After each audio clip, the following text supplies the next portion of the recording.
చెప్పడం ద్వారా ఇది టోపీ అనేది యాక్చువల్గా మనం చెప్పకపోయినా పర్లేదు. ఇప్పుడు హ్యాపీ బర్త్డే ఫంక్షన్ పిల్లలు టోపీ చూస్తాడు, ఇది టోపీ హ్యాపీ బర్త్డే టోపీ టీచర్ నాకు పెట్టాడు.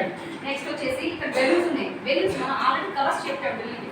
కలర్స్ వచ్చేసి ఐడెంటిఫికేషన్ చేస్తున్నాం కాబట్టి ప్రతి ఒక్క కలర్ని ఐడెంటిఫై చేస్తారు. అది ఏంటి ఆకారం అనేది ఆకారం తెలుస్తుంది, కలర్ తెలుస్తుంది, ఇప్పుడు ఉన్నటువంటి లాంగ్వేజ్ తెలుస్తుంది. వాళ్ళకి హ్యాపీ బర్త్డే టు ఇయర్ పిల్లలు ఇంగ్లీష్లో కూడా చెప్తారు, అంటే తెలుగులో పుట్టినరోజు అని చెప్తారు, కానీ సెలబ్రేషన్ చేసేటప్పుడు హ్యాపీ బర్త్డే టు ఇయర్ చెప్తారు. అంటే రెండు రకాల భాషాభివృద్ధులు అక్కడ జరుగుతాయి.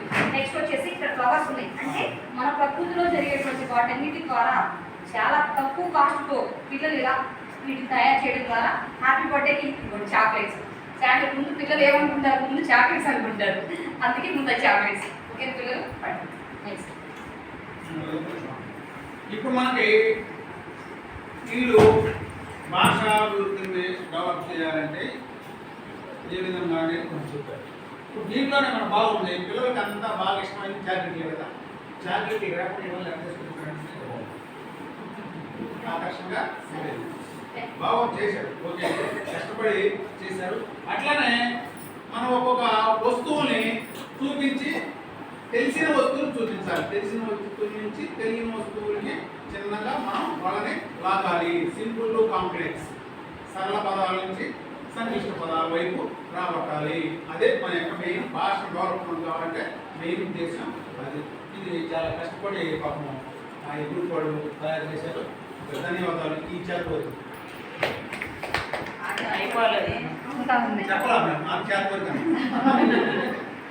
నెక్స్ట్ వచ్చేసి పిల్లలు భాషా వృద్ధి ఇంకా బాగా జరగాలి అంటే మన ఇంట్లో ఉండేటువంటి కూరగాయల ఆకారాలు కాదు, రియల్ కూరగాయలు ఉంటాయి. పిల్లలు మా క్లాస్లో జరిగిన ఒక చిన్న ఇన్సిడెంట్ చెప్తాను. నేను కూరగాయలు లెసన్ చెప్తాను, మరి పొద్దున మీరు అందరూ కూరగాయలు తీసుకున్నట్టే ఒక బాబు అంటే పొద్దున్నే తెచ్చి అదే టమాటోలు బ్యాగ్లో పెట్టుకొని మా టీచర్ ఈరోజు టమాటోలు కూరగాయలు కనుంది నాకు టమాటో ఎక్కువ చెప్పి క్లాస్ తీసుకొచ్చాడు. తీసుకొచ్చి నాకు నేనేం చేశాను, అన్ని రకాల కూరగాయలు అదొక దగ్గర పట్టుకెళ్ళాను. ఏంటి అంటే వాళ్ళ మదర్ వచ్చి చెప్తున్నారు, మా అబ్బాయి మీ క్లాస్ కోసం అర కేజీ కూరగాయలు దాంట్లో పెట్టుకుని వచ్చాడు టీచర్ అని. అలానే పిల్లలకి రియల్గా మనం చూపించడం ద్వారా వాళ్ళకి త్వరగా నేర్చుకుంటారు. సో పిల్లల్లో భావాలు భాష ఇవన్నీ ఎదగాలి అన్నా కానీ ప్రతి ఒక్క పిల్లవాళ్ళు పోస్టిల్స్ ఉన్నారు. ఎల్ఎస్ఆర్డబ్ల్యూ అంటే listening. First of all A teacher చెప్పినా ఏ మదర్ చెప్పినా ముందు వినాలి.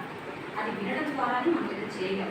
అదే టీచర్ ఏదో పాట చెప్తాం మనం వెళ్ళేది అనుకోండి, ఆ పాట మనకు అర్థమే కాదు. లిసనింగ్ అక్కడ లిసనింగ్ అయిపోయింది. Yes listening, speaking. తర్వాత చెప్పిన దాని గురించి ఇక్కడ ఉన్నాయి ఇవేంటి పిల్లలు అడగాలి. ఇవేంటి పిల్లలు కూరగాయలు, దీనేమంటారు వంకాయ, దీనేమంటారు క్యారెట్, దీనేమంటారు టమోటా, దీనేమంటారు కూరగాయ. ఇది వచ్చేసి క్యాప్సికమ్. ఇలా ప్రతి ఒక్కటి అది అరటికాయ లాగా ఉంది. తెలిసి మనం అడగాలి.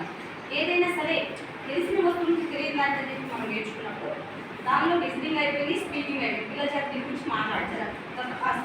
Listening, speaking, reading, writing. తర్వాత ఏం చేయాలి, వీటి గురించి చదువు చెప్పాలి. మనం చెప్పినాక వాళ్ళు వింటారు, తర్వాత వాళ్ళు చదువుతారు. నెక్స్ట్ వచ్చేసి రైటింగ్. అప్పుడు వాళ్ళ భాష గురించి మనం చెప్పడం అయిపోద్ది, వాళ్ళు వినడం అయిపోద్ది, చదవడం అయిపోద్ది, రాయడం రాస్తారు.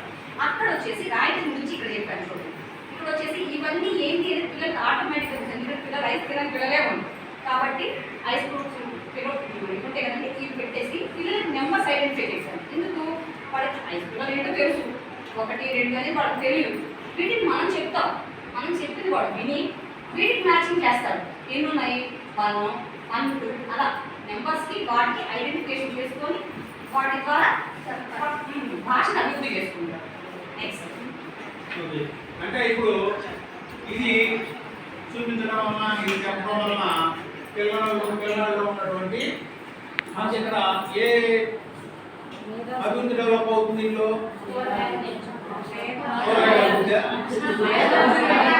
మేధా